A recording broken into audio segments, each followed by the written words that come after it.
Gak ada yang gak kelihatan bagimu Tuhan. Kami yakin dan percaya Kau Tuhan yang Maha Kasih. Ketika kami rindu untuk melihat wajah-Mu, rindu untuk dekat, merasakan hadirat-Mu, kehangatan pelukan-Mu, Kau tak pernah menolak. Karena kasih-Mu sungguh besar. Kasih-Mu mengalahkan segala dosa, segala hambatan, segala dinding-dinding yang ada yang kami bangun. Semuanya itu tak dapat mengalahkan kasih-Mu Tuhan. Kami mau menyembah-Mu Tuhan. Lebih dalam lagi, dalam roh dan kebenaran. Di situ ada Engkau Tuhan.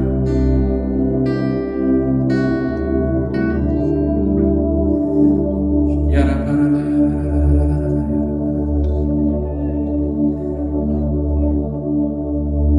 ku menyembah dalam kudus hadirat-Mu, dalam diri tahta kasih karya-Mu Bapa.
Ada seorang anak laki-laki di tempat ini yang hatinya merasa bingung.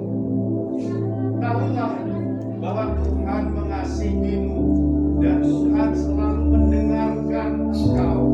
Bukalah hatimu, ya anak.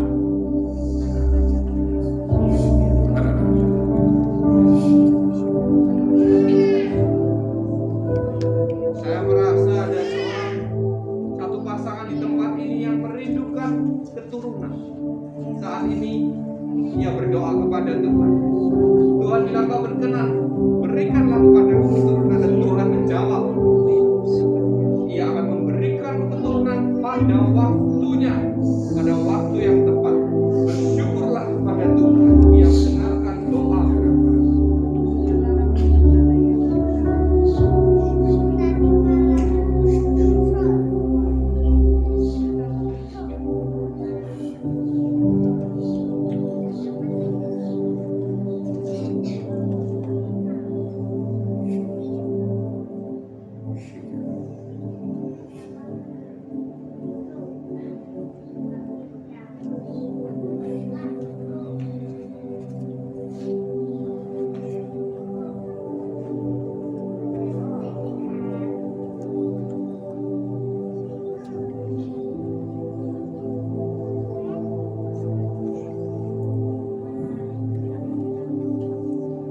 Saya merasakan di tempat ini ada seorang anak wanita yang bergumul dengan orang tuanya. Ampunilah mamamu, jangan kau pegang dendam kepadanya. Bukankah ia sudah mengasihimu semenjak kau lahir? Ampunilah mamamu.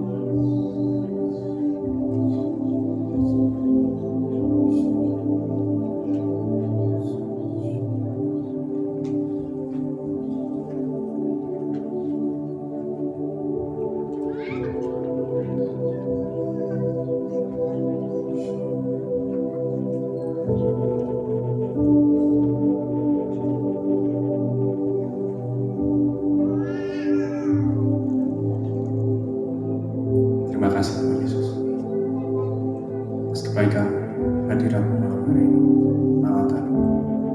Kami yakin dan percaya Kau telah berbicara melalui setiap daripada kami di sini yang Kau berikan karunia. Kau benar-benar ada di sini bersama dengan kami. Dan sebentar lagi kami akan mendengarkan firman-Mu. Kami pun percaya bahwa Engkau akan berbicara melalui saudara kami, Pak Irwanto. Bapa, tutup fokus beliau, ambil alih Roh Kudus, hatinya, pikirannya, lidahnya. Angkat segala kekhawatirannya. Biarlah kemurnian, rahmat, kebijaksanaan-Mu turun atasnya. Dan apa yang malam hari ini kami terima melalui beliau, itu semua adalah perkataan-Mu.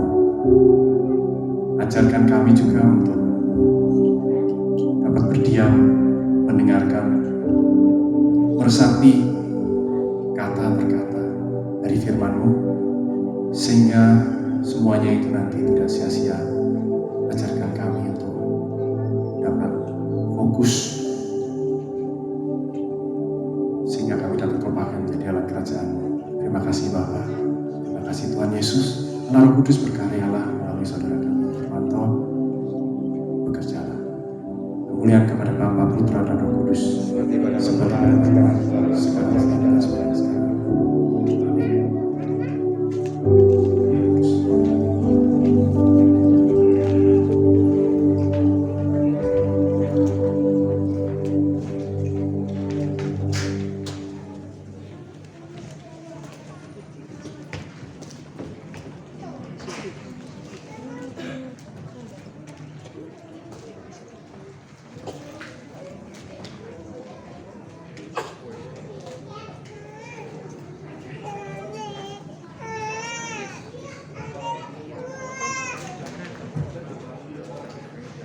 Baik.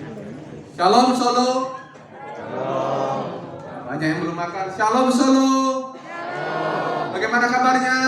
Luar biasa. Luar biasa ya. Luar biasa. Bukan biasa di luar ya. Amin. Semua sehat ya. Pada malam hari ini, sebelum kita mulai firman, saya cuma mau sampaikan bahwa kalau kita malam hari ini datang tempat ini dalam keadaan sehat, coba tangannya digerakkan, goyang enggak kanan, yang kiri goyang, kaki kanan coba gini, jangan ditendang sampingnya ya, kirinya goyang, coba kepalanya goyang, masih bisa enggak? Ya, kiri kanannya semua, tatap matanya masih bisa ya. Bukankah itu tanda bahwa kita dalam keadaan sehat? Amin. Dan bukankah kesehatan itu adalah harta yang besar yang Tuhan sudah berikan bagi kita? Amin. Kalau kita malam hari ini datang dalam keadaan sehat, itu kemurahan Tuhan. Kalau kita malam hari ini, bahkan saya lihat ada yang bawa anak, ada yang bawa pasangan, dan mungkin ada yang akan dapat pasangan, gitu ya. Tuhan sudah janjikan. Bukankah semua kemurahan Tuhan dalam hidup kita? Amin. Beri kemuliaan buat Tuhan dong. Yang terkasih, terima kasih tadi sudah diperkenalkan ya, doa sama Ko Chandra. Nama saya Irwanto dari Surabaya. Ko Chandra terima kasih, namanya betul Ko Irwanto ya, bukan Irwantoro ya. Terima kasih. Siapa yang ikut SHDR minggu lalu angkat tangannya? Oke, yang ikut SHDR semua biar panitia angkat tangannya. Oh ya, tepuk tangan dong. Dan siapa yang habis ikut SHDR, datang Missio Day dulu sebelumnya belum ikut, ada angkat kakinya, angkat tangannya. Oke, habis ini nanti tambah lagi ya. Dengan ikut SHDR semakin banyak yang dibikin lagi SHDR, seminar pertumbuhan, seminar katanya seminar luka batin akan diadakan minggu-minggu depan ya. Retret pengurus itu supaya Tuhan semakin menguatkan kita. Amin. Kita habis ikut SHDR semua dalam keadaan semangat. Betul? Betul? Sehingga hari ini dikasih temanya apa ya? The winner goes to. Tapi saya sederhanakan ya. Bahasa Inggrisnya saya sederhanakan bahasa Indonesia. Saya kasih judulnya Be a Winner, menjadi seorang pemenang. Amin. Seorang pemenang. Kita sama-sama buka. Next. Dasar firman-Nya, next. Kita baca sama-sama ya. Wah, ini layarnya. Semua yang belakang bisa kelihatan? Bisa, matanya masih bagus. Kita baca sama-sama 1 Yohanes 5 ayat 4. 1, 2, 3. Sebab semua yang lahir dari Allah mengalahkan dunia. Dan inilah kemenangan yang mengalahkan dunia, iman kita. Di sana dikatakan 1 Yohanes 5 ayat 4. Bahwa semua yang lahir dari Allah mengalahkan. Berarti kita sebenarnya kalau lahir dari Allah, apalagi sudah ikut SHDR, kita sadar bahwa kita dikasih Bapa. Berarti kita adalah seorang yang mengalahkan dunia. Kita sebenarnya adalah seorang pemenang. Benar? Coba lihat kiri kanannya, katakan, kamu seorang pemenang. Kamu seorang pemenang. Kok bisa? Tapi memang benar loh firman Tuhan. Katakan kita ini adalah seorang pemenang. Karena kalau kita tahu proses penciptaan kita ini adalah seorang pemenang loh. Dari berjuta sel sperma yang masuk menemui sel telur, itu jutaan. Dan yang pertama meraih dan sampai itu adalah kita. Jadi kita ini sebelum lahir, kita ini waktu masih bayi, kita ini adalah seorang pemenang loh. Mengalahkan dari jutaan sel sperma yang lain, benar? Sekarang lihat kiri kanannya, kamu ini seorang pemenang loh. Kamu dari jutaan ini belum apa-apa sudah pemenang. Baik. Next. Tapi sebelumnya saya mau sampaikan, teman-teman, menjadi seorang pemenang itu bukan ujuk-ujuk. Bukan tiba-tiba menjadi seorang pemenang. Itu dibangun dari karakter. Semua sudah tahu, waktu saya diminta membahas tema menjadi pemenang, itu sebenarnya 3 atau 4 sesi minimal. Karena itu saya persingkat, saya hanya ambil satu bagian Karena saya tahu setelah ikut SHDR kita sudah tahu apa lawan kita, musuh kita? Iblis, kedagingan, dunia, dosa. Saya tidak bahas itu, semua sudah dibahas di SHDR dan semua sudah tahu. Tapi malam hari ini kita bahas karakter seorang pemenang. Sebelum saya mulai, karakter itu muncul waktu menghadapi kesulitan. Benar nggak? Karakter itu muncul waktu orang itu menghadapi kesulitan. Kita tahu saat ini masih suasana pandemi. Benar? Di saat kesulitan pandemi itu muncul, apalagi tahun-tahun awal, banyak orang berusaha mengambil keuntungan tidak benar. Benar? Teman saya, papanya lagi di ICU. Dia katakan, dia butuh tabung oksigen, tapi cari di mana-mana tidak ada. Harganya begitu mahal. Dia terus cari obat itu yang berapa ratus juta tuh? Apa namanya itu? Hah? Ya itu apalah gitu ya. Gamaras atau apa itu ya? 200 juta. Ada bahkan jadi orang mengambil keuntungan dari hal tersebut.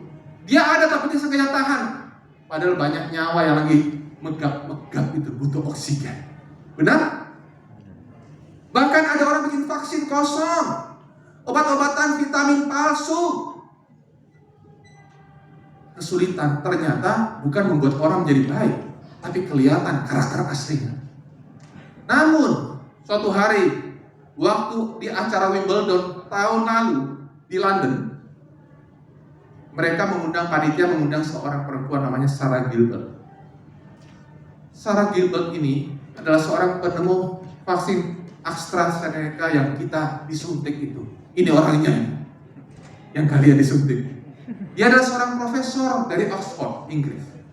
Waktu diundang sama panitia tidak beritahu ke dia bahwa ternyata di tengah-tengah acara itu panitia langsung menyebut kepada ribuan penonton bahwa ada di antara kita seorang perempuan yang penemu vaksin AstraZeneca yang disuntik buat kita, Sarah Gilbert. Dan dia tidak sangka diumumkan di depan ribuan penonton. Semua penonton sampai berdiri standing ovation. Kenapa? Bukan karena dia penemu AstraZeneca saja. Tapi kalian tahu ada kisah di balik itu? Bahwa ternyata dia merelakan hak paten dari AstraZeneca untuk masyarakat. Dia tidak ambil hak paten. Dan dia tidak mengambil kalau setiap vaksin dijual itu dia dapat apa tuh? Royalty. Dia tidak ambil royalty.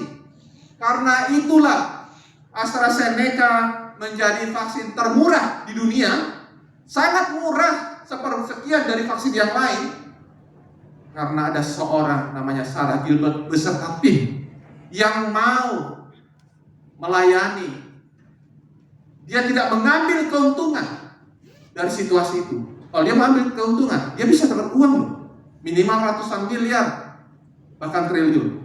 Tapi dia tetap hidup biasa saja dan menyerahkan itu kepada masyarakat. Dan vaksin AstraZeneca paling banyak dipakai untuk negara berkembang, negara miskin, untuk menolong banyak orang dari kematian. Ini adalah seorang karakter pemenang yang harus kita contoh. Waktu saya lihat di Alkitab, next, kita semua tahu ada seorang namanya Raja Daud, bukan? Raja Daud ini saya tidak akan bahas bagaimana dia menjadi seorang pemenang. Sudah biasa kita dengar. Namun teman-teman tahu nggak, Raja Daud ini dia ternyata bisa menang karena ada orang-orang di balik dia. Ada 30 orang pahlawan Daud. Dan yang terkenal, next, langsung adalah kepala pasukannya. Next, agak cepat aja. Yoab, panglima perang. Lanjut, Abisai, kepala pasukan.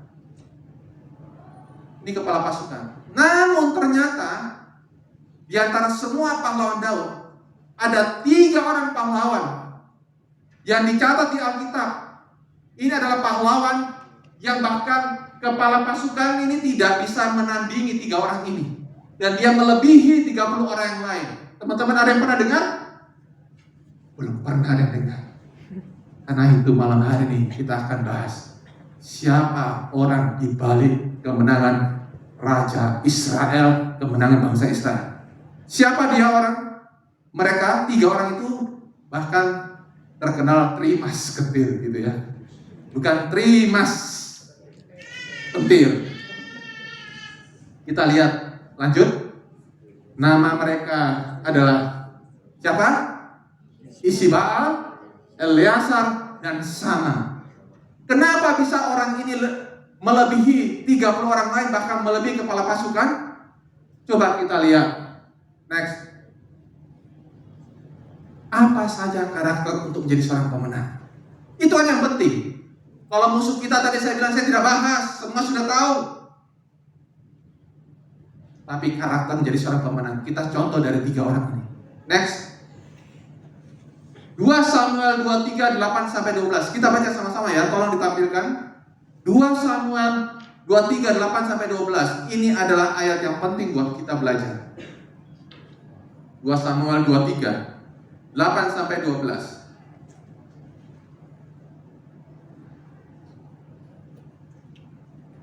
Ayat ini jarang orang bahas. Tapi ternyata ayat ini adalah ayat yang penting, yang harus kita belajar kalau mau menjadi seorang pemenang. Ada 3 karakter yang kita mau belajar malam hari ini.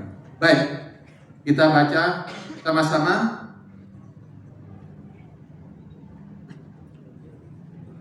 Kalau belum ada yang siap, tolong. Oke, baik.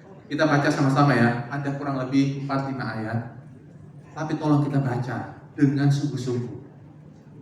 Karena ayat kalau kita baca sungguh-sungguh, dikatakan Yohanes 1 ayat 1, firman itu siapa? Allah sendiri. Baca sama-sama. 1, 2, 3. Inilah nama para pahlawan yang mengiringi Daud. Isibal, orang Hakmoni, kepala Triwira. Dia mengayunkan tombaknya melawan 800 orang yang tertikam mati dalam satu pertempuran. Dan sesudah dia, Eleazar anak Dodo, anak seorang Ahohi. Dia termasuk ketiga pahlawan itu. Dia ada bersama-sama Daud ketika mereka mengolok-olok orang Filistin yang telah berkumpul di sana untuk berperang. Padahal orang-orang Israel telah mengundurkan diri.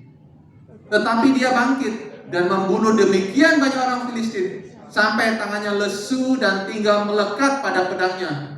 Tuhan memberikan pada hari itu kemenangan yang besar.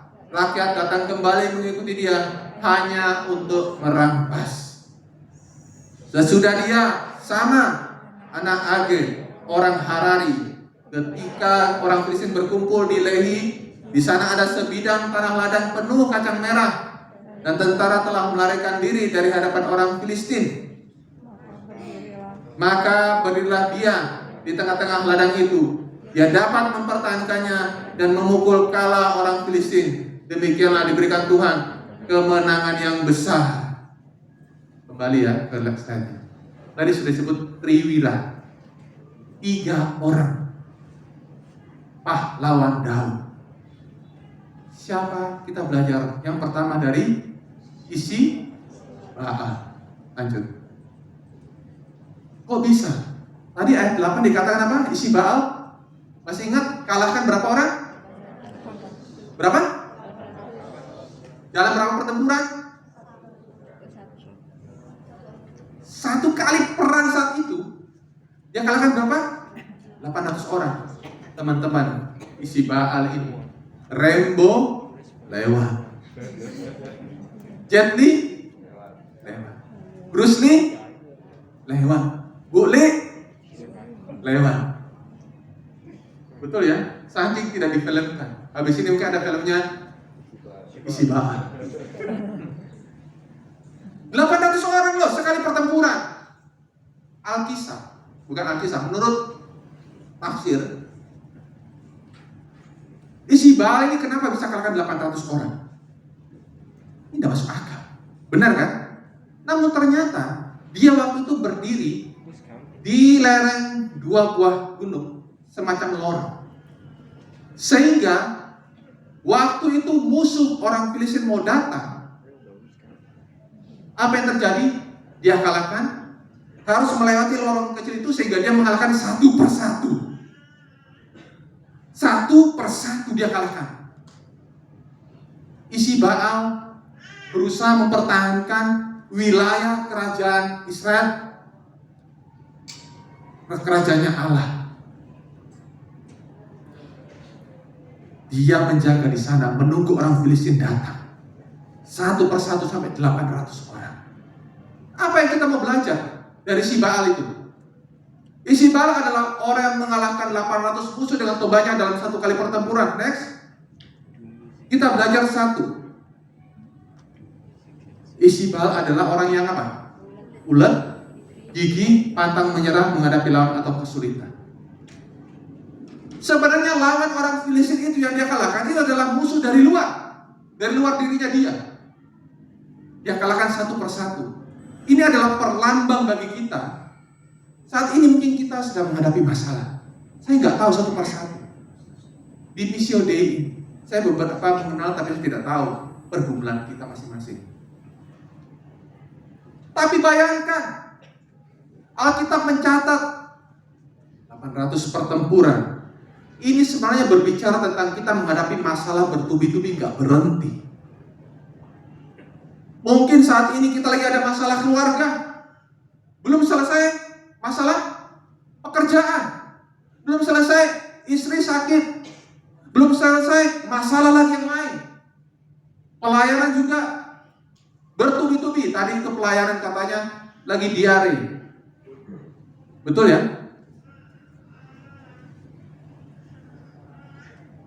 Mungkin pada malam hari ini kita menghadapi masalah bertubi-tubi. Namun satu hal kita belajar menjadi seorang pemenang. Masalah di luar bisa lawan kita. Tapi si Baal kasih contoh yang mempertahankan wilayah kerajaan Israel. Dia berdiri di situ. Dia hadapi 800 orang. Dan pada hari itu di Alkitab tadi kalian baca sama-sama, diberikan kemenangan besar. Kita lihat next. Di dalam 1 Korintus 16 ayat 13 di sana dikatakan, berjaga-jagalah, berdirilah dengan teguh dalam iman. Bersikaplah sebagai laki-laki dan tetap kuat.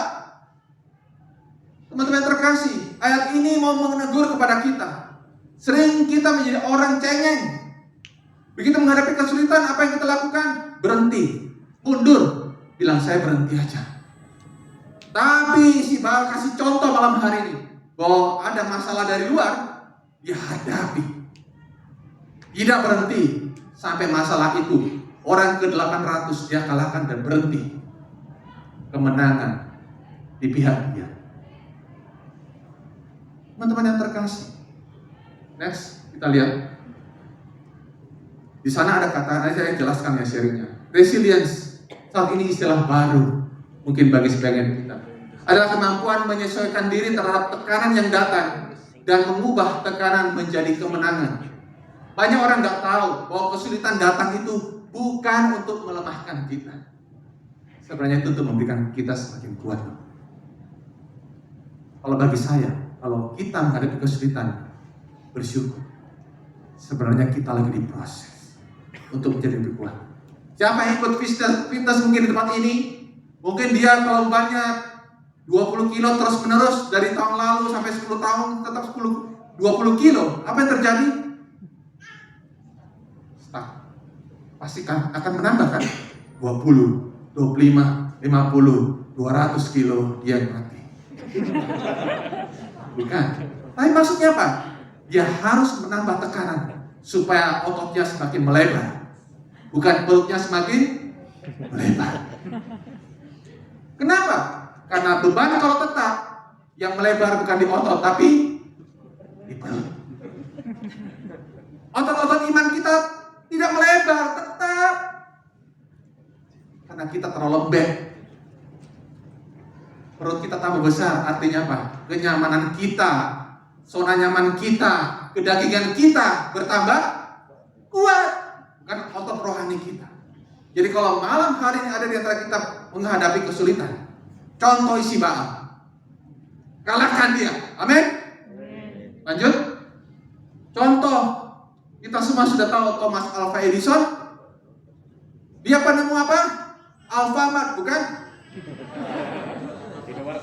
Indomaret Thomas Edison, bukan. Kita semua tahu bahwa dia adalah penemu bola lampu. Kita semua tahu, kita bilang dia hebat, bukan?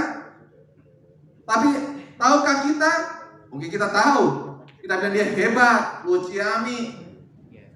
Padahal dia untuk menemukan bola lampu, dia adakan eksperimen dan kegagalan berapa kali? Ribuan kali. Ribuan kali dia nyala mati. Coba saya tanya, kalau 1000 kali ke 1000 dia bisa nyala. Ternyata dia berhenti ke 999. Apa yang terjadi? Konyol. Dia namanya tidak tercatat jadi penemu bola lampu. Mungkin sampai hari ini dunia belum seindah ini karena tidak ada lampu. Atau mungkin ternyata Tuhan, karena dia gagal, Tuhan menunjuk orang lain. Mungkin Ko Chandra jadi Thomas Chandra Edison. Suaranya bagus ya. Dipakai untuk melayani Tuhan ya. Kamu istri luar biasa. Tadi singernya juga luar biasa. Tapi yang kita mau belajar hari ini, Thomas Alva Edison kenapa bisa berhasil? Karena tidak menyerah. Tantangan dari luar dia kalahkan. Mungkin orang tuanya bilang, kamu berhenti yo. Benar? Saudaranya mungkin menghina dia, kamu nih merugi-rugikan, buang-buang waktu. Benar? Mungkin kita saat ini punya kesulitan. Tantangan kita dari luar. Keluarga kita menghina kita. Mungkin ada masalah datang pada kita. Apa sikap kita? Lanjut.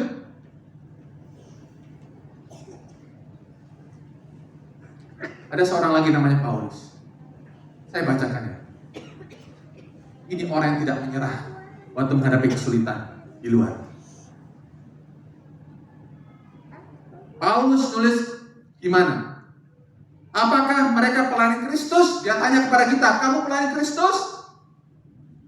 Aku berkata seperti orang gila, aku lebih lagi pelayani Kristus. Aku lebih banyak berjering, lebih sering di dalam.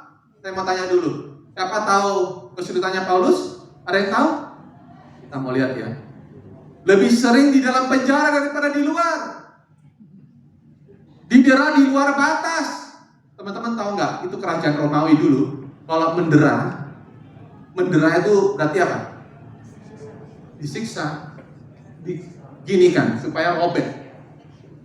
Siksa gini dirobek, itu didera sampai terluka.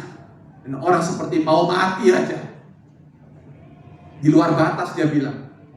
Kerap kali dalam bahaya maut, 5 kali aku disesah orang Yahudi, bahkan orang sebangsanya menyesah dia. Setiap kali 40 kurang 1 pukulan, dipukul 40 kurang 1 pukulan. 3 kali aku didera, 1 kali aku dilempari dengan batu. 3 kali mengalami karam kapal, naik kapal. Teman-teman jangan gampang bacanya ini. Pernah ada yang mau naik kapal? Ya film Titanic gitu ya. Kapalnya karam, tenggelam berarti. Apa yang terjadi? Ada yang mau bayangkan nggak? Naik kapal terus kapalnya karam di tengah laut. Wah, ini antara mati dan hidup ini kelelep-kelelep. Mungkin bahkan berjam-jam atau bahkan bisa 1 hari 2 hari di tengah lautan. Dikatakan berapa kali? Dia karam kapal 3 kali. Sehari semalam aku terkatung-katung di tengah laut tuh sehari semalam. Dalam perjalananku aku sering diancam bahaya banjir dan bahaya penyamun. Dia pergi penginjilan ke kota-kota, desa-desa. Bahaya penyamun datang. Orang merampok dia. Bahaya dari pihak orang-orang Yahudi dan dari pihak orang bukan Yahudi. Bahaya di kota, bahaya di padang gurun, bahaya di tengah laut, bahaya dari pihak saudara-saudara palsu. Aku banyak berjudi lelah dan bekerja berat. Kerap kali aku tidak tidur.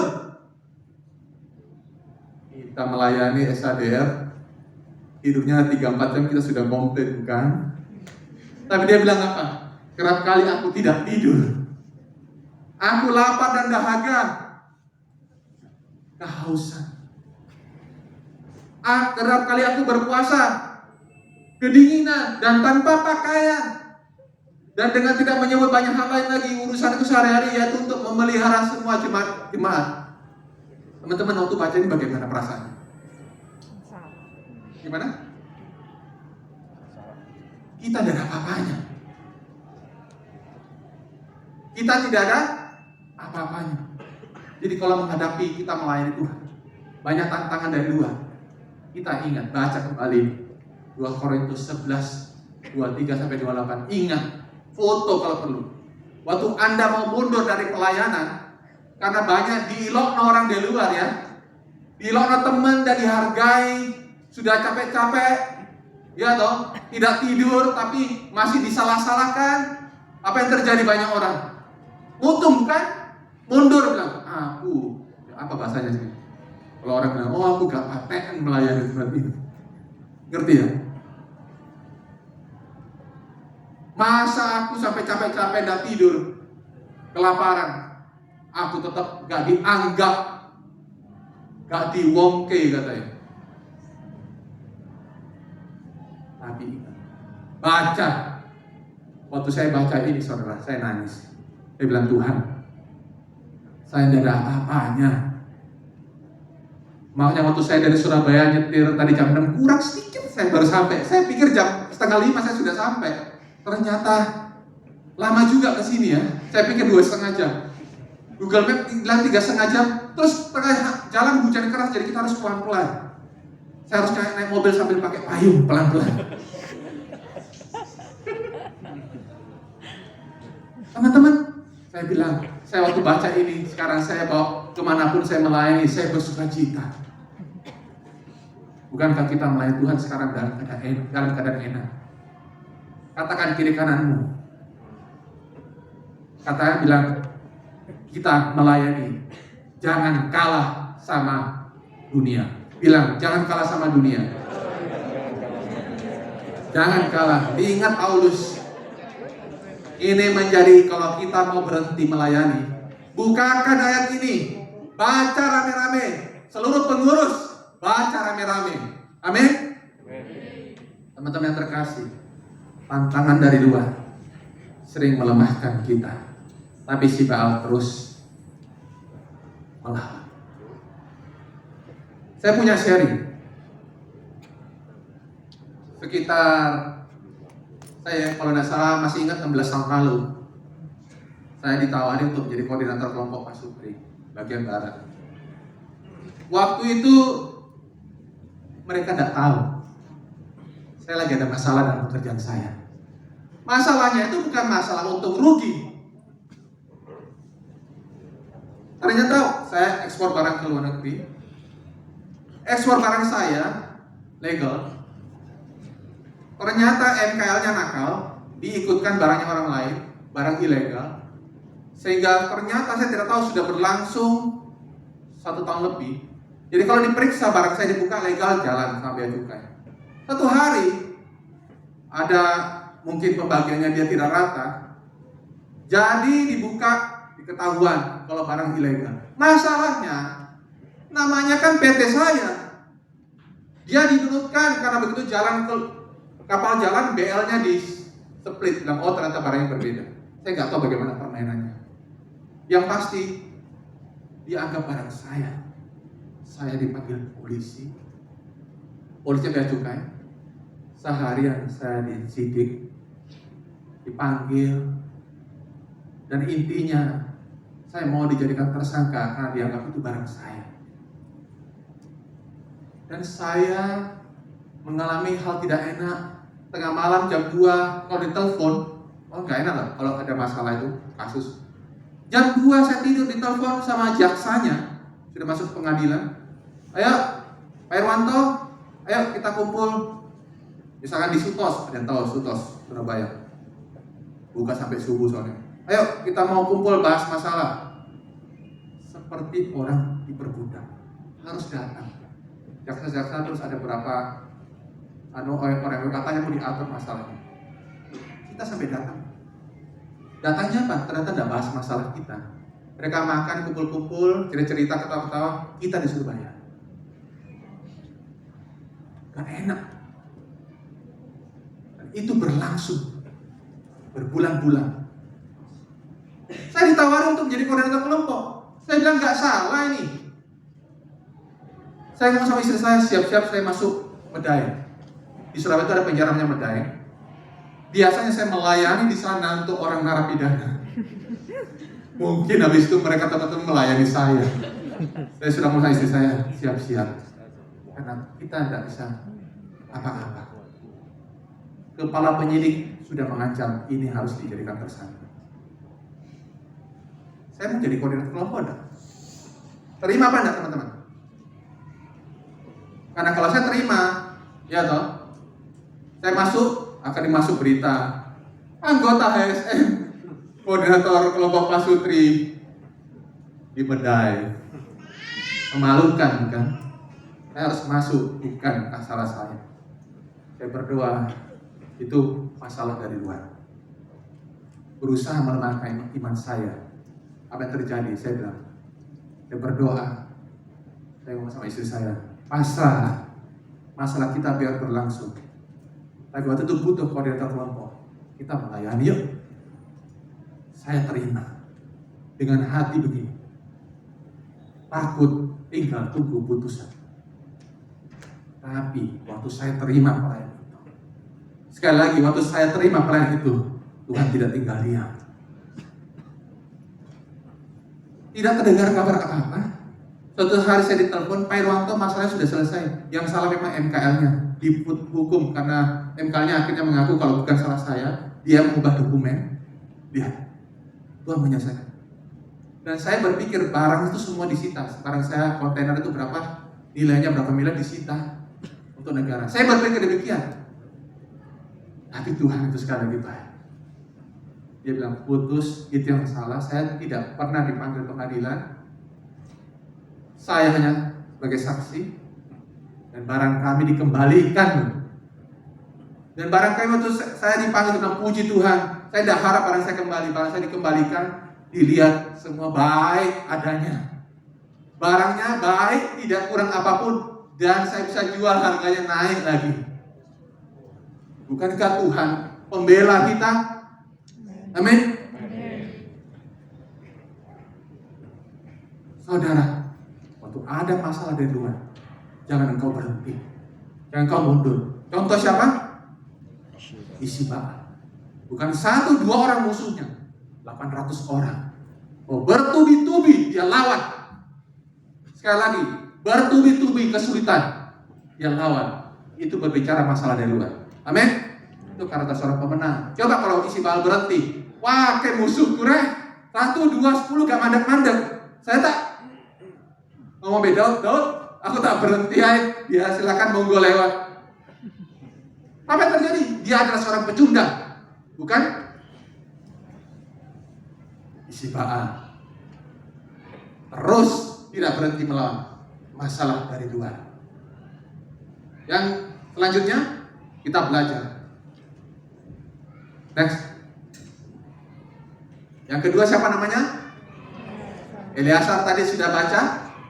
Di dalam ayat 9 dan 10 di sana dikatakan Eleazar berperang sepanjang pertempuran sampai apa? Dia bunuh banyak musuh sampai apa? Tangannya lesu. Bahkan tangannya pedang melekat pada tangannya. Teman-teman pernah main bulu tangkis enggak? Main bulu tangkis teman saya itu suka sekali sampai berapa jam. Sampai ternyata dia ini kaku tangannya. Teman saya memang gila bulu tangkis ya. Enggak gila beneran, dia gila bulu tangkis. Sampai kaku. Mungkin seperti itu ya. Sampai pedang itu melekat dan dia lesu. Saking capeknya berperang gak berhenti-berhenti menghadapi musuh berapa banyak. Yang kita belajar dari Eleazar adalah menaklukkan tantangan dari dalam dirinya. Bahkan untuk lepaskan pedang ini, seolah-olah melekat. Teman-teman, lanjut dulu. Kuncinya adalah disiplin diri. Lanjut. Tiap-tiap kita baca sama-sama ya. 1, 2, 3. Tiap-tiap orang yang turut mengambil bagian dalam pertandingan Menguasai dirinya dalam segala hal. Mereka berbuat demikian untuk memperoleh suatu mahkota yang fana. Tetapi kita untuk memperoleh apa? Suatu mahkota yang abadi. Kita ini datang melayani Tuhan, bukan mahkota yang fana. Orang lain sudah mahkota fana, kita untuk mahkota abadi. Amin. Menguasai diri, di sana kuncinya. Lanjut, next. Nah, tadi saya bilang pemain bulu tangkis berlatih. Teman-teman tahu kan? Orang kalau masuk pelatnas, ada di sini pemain pernah ikut pelatnas nggak? Nggak ada. Sehari mereka latihan pagi sampai sore. Adik saya dulu suka basket, dia masuk ikut Kobatama gitu ya. Dia ikut di Kediri, dia harus sekolah ke Kediri, dia tinggal di mesnya Kediri. Dia sampai cerita sama kita waktu pertama-tama kali tinggal. Pak, Ma, sampai saking capeknya terus disuruh lari, terus disuruh latihan, gak berhenti. Satu hari minimal 8 jam, sampai muntah dia, muntah disuruh apa? Terus, teman-teman, seorang juara dunia, sekali lagi seorang juara dunia pemenang. Apakah ada juara dunia Olimpiade yang kebetulan ikut tiba-tiba bulu tangkis terus langsung menang? Tidak ada. Itu butuh kerja keras, disiplin dari dia umur, bahkan ada yang mau umur 5 tahun sudah berlatih. Dia juaranya nanti. Disiplin, penguasaan diri, kunci melawan tantangan kesulitan dari dalam diri kita. Eleazar menceritakan bahwa dia adalah pahlawan yang menang melawan dirinya sendiri, bahkan lesu, berperang sampai lesu, dia terus berperang. Kita lanjut. Kita pernah ada yang tahu ini? John Stephen Akwari, Tanzania. Suatu hari di Olimpiade Meksiko 1968, si Akwari, bukan Akwari, Akwari ini, dia ikut Olimpiade 42 km. Semua bisa cek kisahnya. Menurut yang saya baca, saya dengar, di kilometer ke-19, masih jauh nggak? Masih jauh, belum separuh. Dia mengalami kram otot, sehingga dia tiba-tiba harus berhenti, ototnya kram, dan dia ditabrak oleh, bukan truk ya, itu truknya salah jalur. Truk ditabrak oleh teman-teman pelari yang lain sehingga dia jatuh, posisinya keliru, dia mengalami pergeseran tulang, sakit sekali dan terluka. Namun apa yang terjadi? Teman-teman, waktu jadi si Akwari ini, lihat pemain lain sudah lari, kita cedera, apa yang kita lakukan? Berhenti atau terus? Berhenti cari ambulans. Ngejar ambulans, lebih capek ngejar ambulans. Ya betul. Banyak orang bilang berhenti, percuma aku lari secepat mungkin dalam keadaan luka, kram otot, tidak mungkin menang, bukan? Tapi apa sih yang dilakukan oleh si Akwari? Ada seorang yang membantu dia membalut lututnya. Dia terus berlari dan dia sampai di finish. Setelah juara pertama sudah masuk finish lebih dari 1 jam sebelum dia, dan seluruh, bahkan dia menjadi orang yang paling terakhir, bahkan terlalu jauh jaraknya, tapi dia terus berlari. Namun setelah dia sampai, apakah dia pemenangnya? Bukan. Juaranya? Bukan. Tapi wartawan tanya dia, next, ini jawabannya dia. Aquari bilang apa? My country did not send me 5,000 miles away to start the race, but to finish it.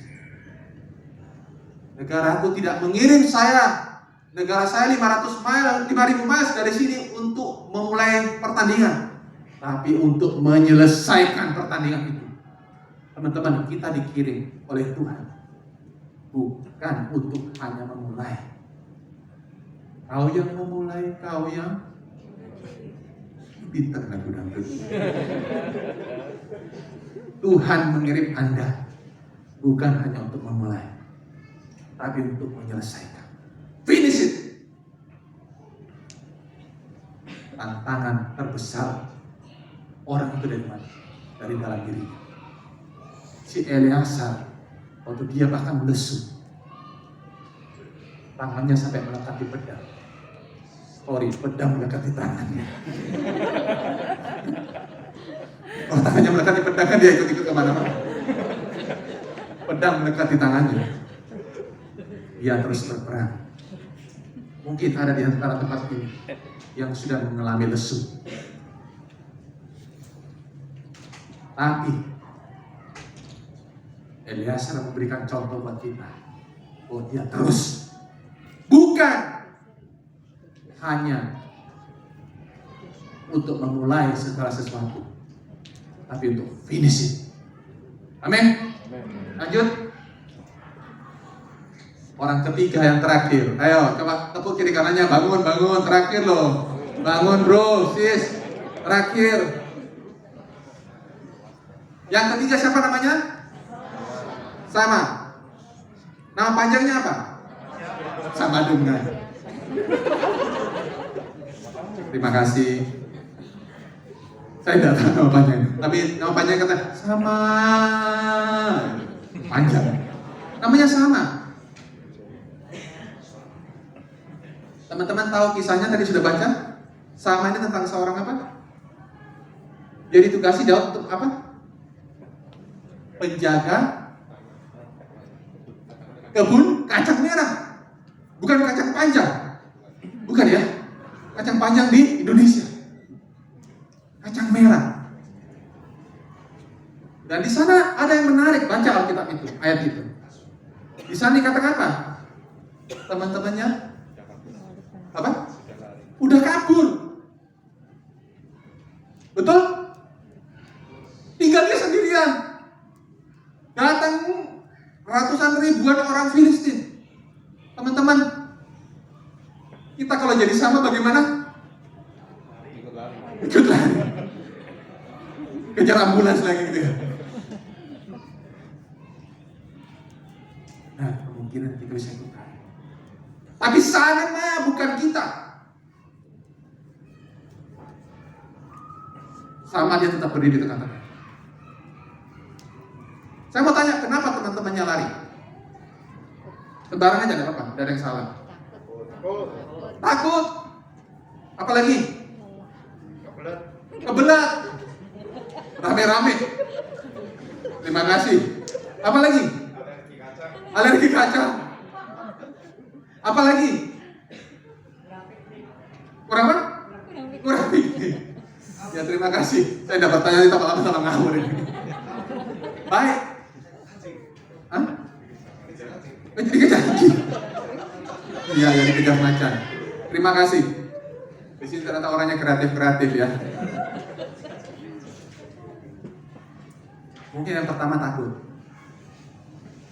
Yang kedua mungkin dia pikir, saya ini disuruh gak sebanding lagi. Disuruh sama Daud jaga kebun kacang. Taruhannya apa? Nyawa. Ada yang gitu gak? Saya kok soro-soro melayani Tuhan, hanya disuruh jadi asyir. Tapi harus 2 jam, 3 jam, kita mau KRK besok HSM ini, saya ke sini. 3 jam sebelumnya sudah datang asyir. Ditanya untuk menyambut siapa, gak tahu nyambut siapa 3 jam. Tapi maksudnya apa? Sering orang ngomong mengentengkan, memandang enteng tugas pelayanan. Saya ingat, sebuah kisah. Bukan kisah, ini sesuatu kisah nyata. Ada seorang pengkhotbah di Amerika Carolina Utara, North Carolina, namanya Mordecai Ham. Kalau salah di luar ini. Mordecai Ham itu waktu khotbah banyak sekali orang datang. Setiap hari ribuan orang datang, 5.000 orang lebih. Namun pada hari kesekian, karena selalu penuh tiap malam,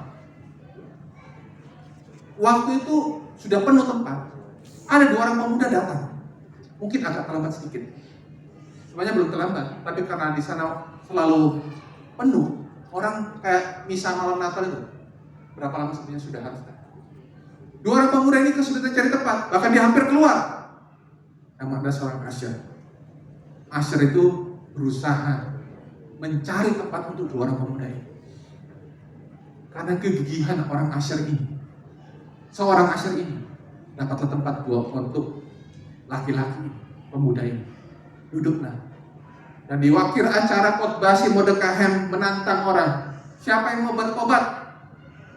Maju di sini, saya akan doakan. 2 pemuda itu datang bertobat. Teman-teman, akhirnya dikenal salah satu pemuda itu, namanya Billy Graham. Mungkin ada di antara tempat ini yang pasti pernah baca bukunya. Penginjil juga, bahkan ratusan juta orang yang menjadi penginjil besar di Amerika. Coba seandainya Asher itu tidak berusaha untuk mencari tempat untuk si 2 orang pemuda ini, kira-kira apakah ada yang datang? Apakah si Billy Graham bertobat? Belum tentu. Ya, kelihatannya sepele, tapi Tuhan pakai. Kita lihat ya setelah ini. Lihat next lagi. Ya, Yesus memuji janda memberi 2 peser. Bukan karena mungkin nilainya kecil, tapi kalau dengan sungguh-sungguh totalitas, itu yang Tuhan puji. Bahkan Ibu Teresa berkata, dia adalah seorang tokoh panutan saya. Ibu Teresa adalah panutan saya di dalam melayani Tuhan Yesus. Dia bilang, kalau engkau melakukan hal yang kecil tapi dengan kasih yang besar, itu namanya melayani. Apakah di tempat ini banyak orang hanya mau untuk di depan? Belum tentu. Yang bawa firman ini, pewarta ini, lebih besar upahnya di surga. Banyak orang di belakang layar. Di belakang layar ada nggak orang? Melayani Tuhan tidak kelihatan. Upahnya sama. Teman-teman terkasih, waktu engkau melakukan hal kecil dan kasih yang besar, di sana berarti buat Tuhan Yesus. Bukan besar yang kamu lakukan, tapi dengan kasih yang kecil, tidak ada artinya buat Tuhan Yesus. Pujianmu di depan ini. Kalau engkau dipuji, engkau meminta pujian, engkau berharap pujian, upahmu 0. Karena firman Tuhan ngomong, engkau sudah dipuji, itu upahmu. Tapi orang di belakang layar tadi itu, seorang Asher melayani. Yang mau tanya, tahu nggak siapa nama Asher yang tadi? Itu Billy Graham. Ada yang tahu? Ada yang tahu? Nggak tahu?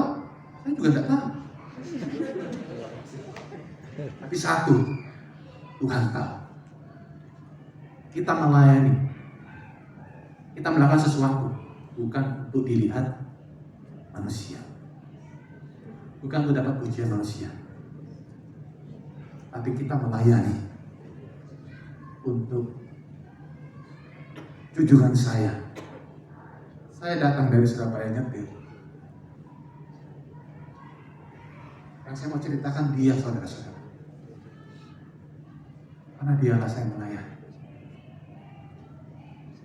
Waktu Anda menghadapi masalah, yang pertama seperti isi Baal,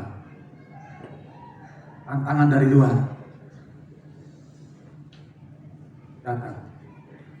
Saya percaya kenapa isi Baal bisa menang 800 orang.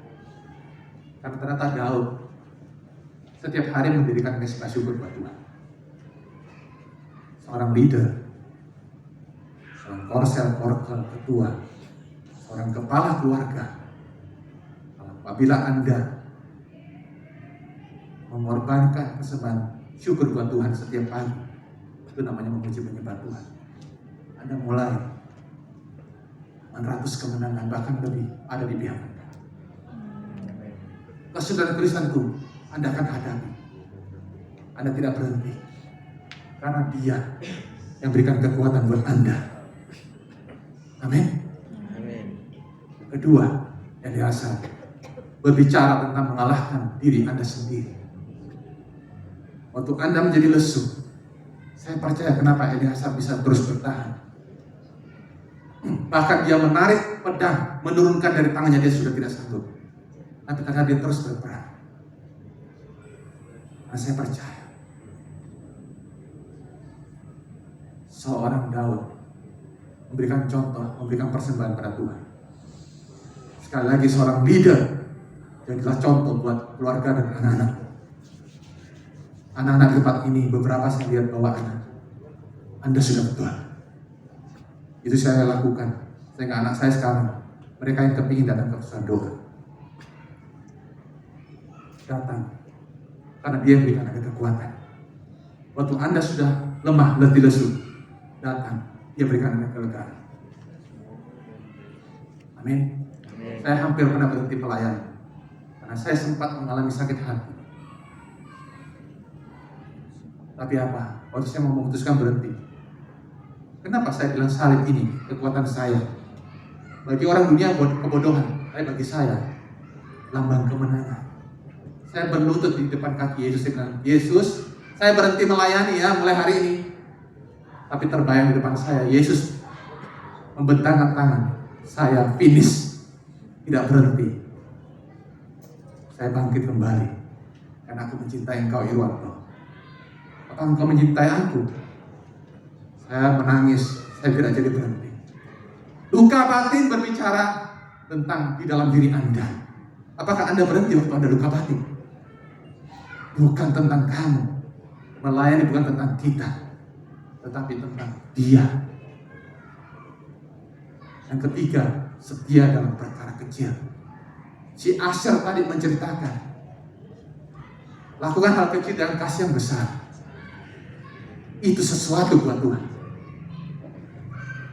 Dan si Sama, walaupun mempertahankan kebun kacang, tapi dia berharga di depan Raja Daud. Amin. Baik, saya akan tutup dengan sebuah video klip. Tolong diputarkan, kalau bisa lampu dimatikan lebih bagus.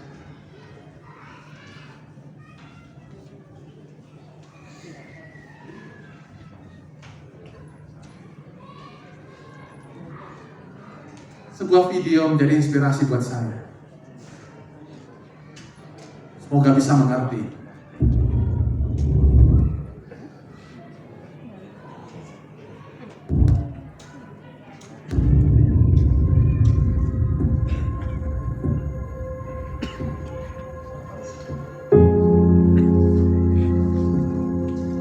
Seorang yang kakinya pincang, mengalami cacat, tapi papanya lagi menderita sakit. Dia harus merawat papanya. Dia berhenti sekolah, tapi ditolak di mana-mana.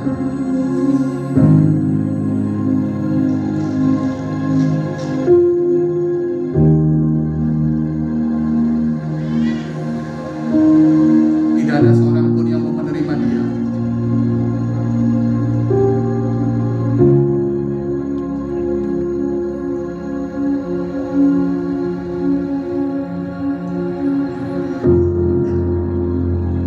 Ada lomba maraton. Hadiahnya adalah 3.000 bat sampai dengan 1 juta rupiah. Karena uangnya mau habis, dia harus mengobati papanya untuk operasi. Obat sudah mau habis.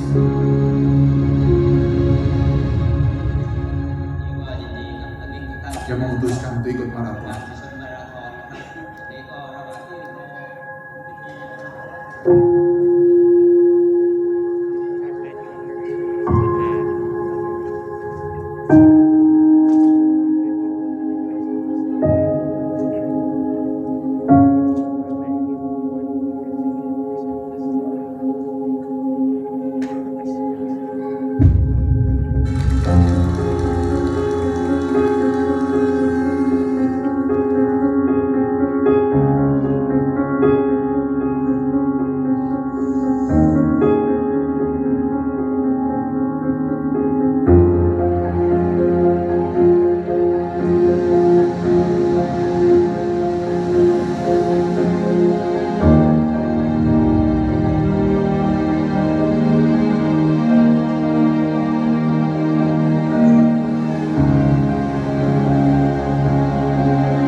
pingsan. Tapi dia teringat papanya.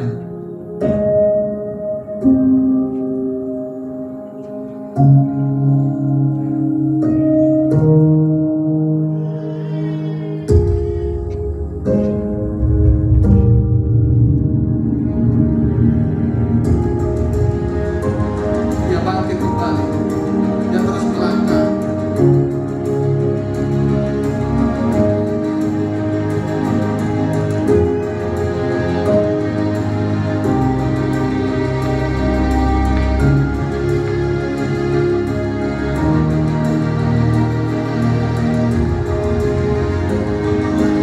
Orang-orang lain berhenti.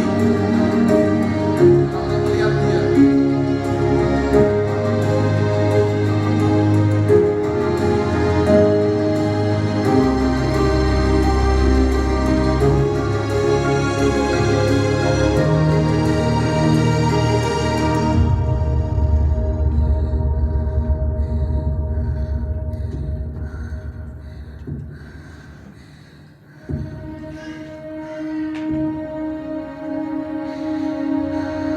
Namun ternyata semua orang yang lain berhenti, tidak menyelesaikan finish, menunggu memberikan wanita ini untuk menjadi pemenang.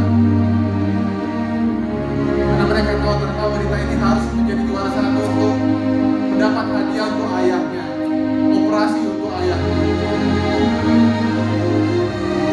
Orang-orang memberikan dia supaya dia melewati menjadi finish.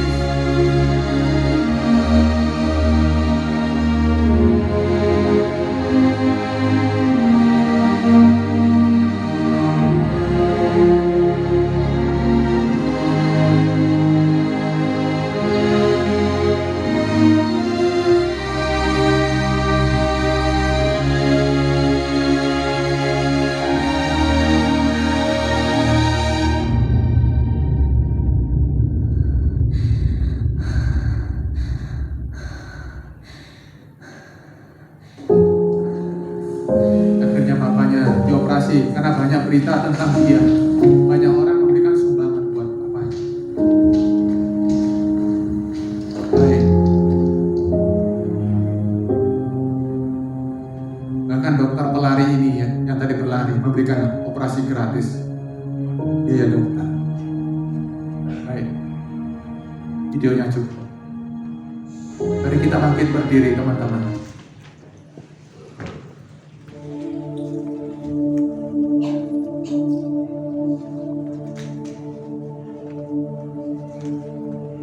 Teman-teman yang terkasih,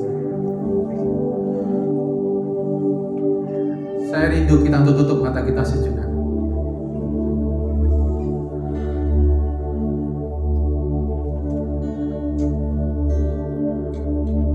Di dalam klip tadi, wanita itu terus melangkah, tidak berhenti. Dia terjatuh tapi dia bangkit lagi. Menjadi pemenang bukan berbicara tentang siapa tercepat. Menjadi seorang pemenang bukan berbicara tentang siapa terhebat. Menjadi seorang pemenang bukan berbicara tentang siapa terbesar. Tapi bagi saya, seorang pemenang adalah orang yang tetap melangkah waktu dia menghadapi kesulitan. Bagi saya, seorang pemenang adalah seorang yang akan bangkit terwaktu dia jatuh. Kesulitan boleh datang menghadang, namun satu, seorang pemenang, dia akan terus melangkah, tidak berhenti, karena dia tahu dia akan menyelesaikan bersama Tuhan. Mari kita akan menyanyikan sebuah lagu bersama-sama tentang Tuhan.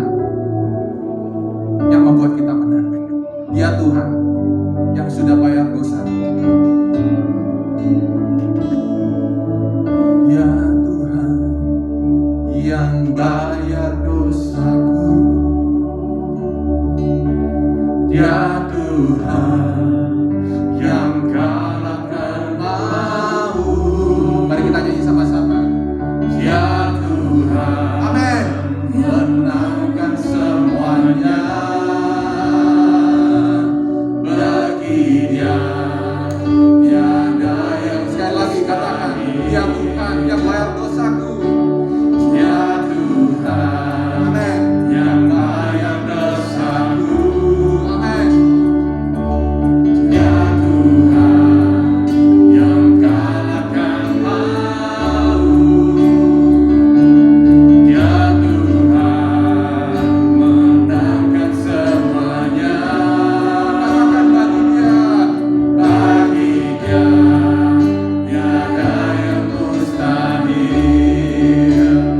Ku akan menang bersama. Katakan amin. Kemenangan telah Dia sediakan. Tuhan telah menyediakan kemenangan buat Anda. Kemenangan di tangan Di tangan kita. kami. Amin. Tuhan Yesus Sekali lagi katakan, Ku akan menang bersamamu Tuhan. akan menang bersamamu. Kemenangan telah Dia sediakan.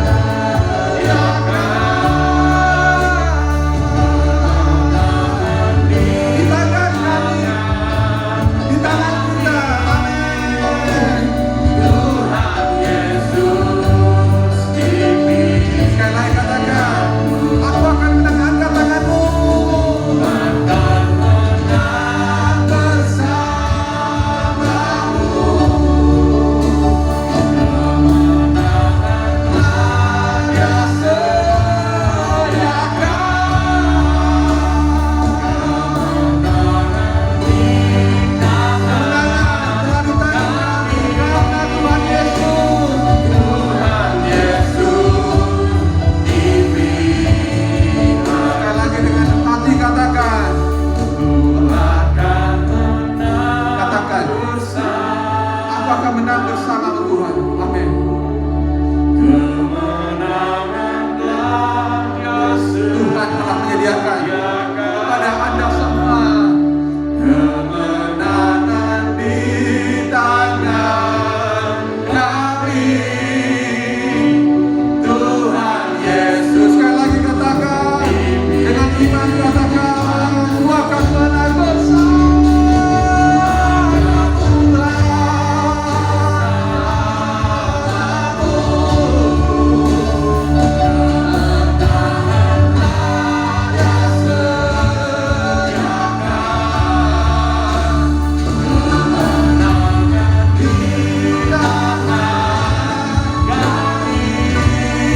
Tuhan Yesus dipilih. Tuhan Yesus di pihakku. Tuhan Yesus dipilih. Tuhan Yesus di pihakku. Katakan, Tuhan Yesus dipilih. mari kita menyembah Dia.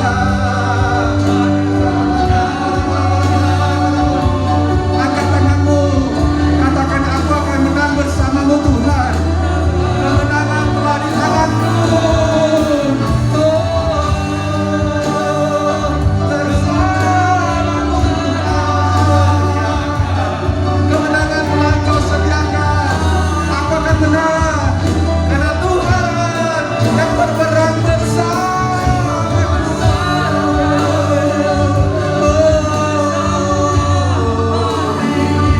Terima kasih Tuhan. Terima kasih Tuhan. Saudara yang terkasih, pada malam hari ini berbicara tentang seorang pemenang. Ini bukan berbicara sembarangan. Kenapa? Karena setiap orang anak Allah, Tuhan telah sediakan kemenangan. Dan kemenangan itu adalah iman kita. Firman Tuhan berkata, kemenangan sudah disediakan bagi anak-anaknya. Amin. Malam hari ini, mungkin ada di antara kita yang datang menghadapi kesulitan dari luar. Apakah masalah ekonomi menghantam engkau? Ada mungkin yang datang dalam masalah keuangan, saya nggak tahu. Tapi Anda yang tahu bersama Tuhan. Masalah keluarga, anak mungkin itu melemahkan engkau.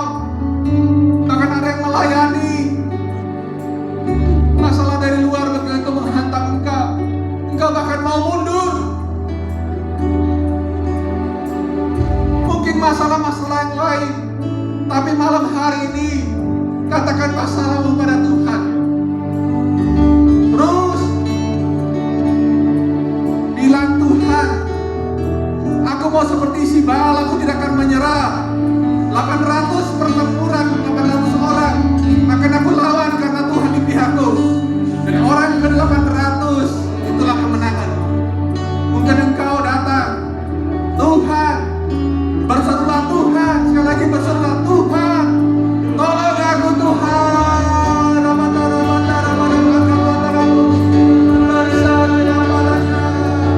Tuhan malam hari ini turun atas kami semua, berikan kami kemenangan dalam nama Tuhan Yesus.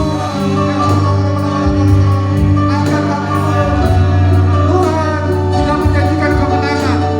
Tuhan menjanjikan kemenangan dalam nama Tuhan Yesus.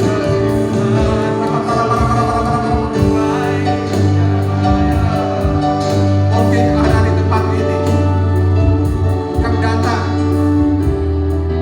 karena tantangan di dalam dirimu. Ada luka batin yang menghantar engkau, yang menghambat engkau, membuat engkau lesu. Mungkin Anda mulai nyaman, zona nyaman, membuat engkau lesu. Mungkin ada di tempat ini yang punya kelemahan, seperti wanita tadi. Tapi malam hari ini, seperti wanita tadi, seperti Eleazar, bahkan waktu lesu, dia bangkit terus melangkah, sehingga seorang pemenang adalah yang finish it, menyelesaikan tugas. Dan Yesus katakan, kau anakku yang kukasihi. Malam hari ini, kau yang bahkan mau mundur, karena dari dalam diri Anda mungkin merasa kecewa. Mungkin ada luka batin bersama keluargamu, saya tidak tahu. Tapi malam hari ini berserulah kepada Yesus. Dia Allah penyembuhmu, Allah yang akan menopang kau di saat kelemahan-kelemahanmu. Dia bahkan akan angkat engkau melebihi semua yang lain. Kalau ada Allah yang mengangkat engkau, tidak satu pun yang akan menurunkannya. Kalau Allah membuka pintu, tidak satu pun yang akan menutupnya saat ini. Berserulah, angkat tanganmu saat ini, Tuhan, katakan kelemahanmu. Ini jangan peduli kiri kanan. Sekarang waktunya Anda dengan Tuhan. Angkat tanganmu. Saat ini katakan, ya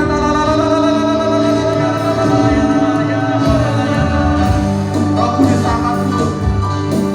Masuklah dalam hati anak-anak terutama yang mengangkat tangan saat ini. Mereka rindu Tuhan. Roh Kudus, kau sahabatku yang begitu banyak melakukan mujizat dalam hidupku. Malam hari ini aku berdoa bersama-sama teman ini. Biarlah turunlah mujizat juga dalam nama Tuhan Yesus. Kau berikan kekuatan. Menang atas kelemahanmu. Menang dalam nama Tuhan Yesus. Amin.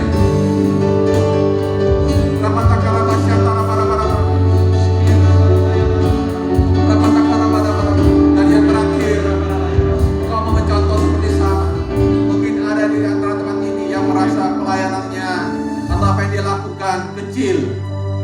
Tuhan tidak berbicara tentang kecil, tapi Tuhan mau kau melakukannya karena kau mencintai Tuhan dengan kasih yang besar. Kau dipakai Tuhan bahkan melebihi yang kau perkirakan. Tuhan melihat, biarlah mata Tuhan tertuju padamu. Malam hari ini mata Tuhan tertuju padamu. Katakan, Tuhan, aku mau lebih setia kepadamu. Aku mau mempertahankan kerajaan-Mu. Aku mau mencintai Engkau. Katalah mana-mana siapa yang mau lebih lagi lebasin Tuhan Yesus, yang lebih mau setia, angkat tanganmu saat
Ya, kita mau berikan yang terbaik buat Tuhan kita mau persembahkan malam hari ini untuk kebaikan Tuhan, untuk perluasan kerajaan-Nya.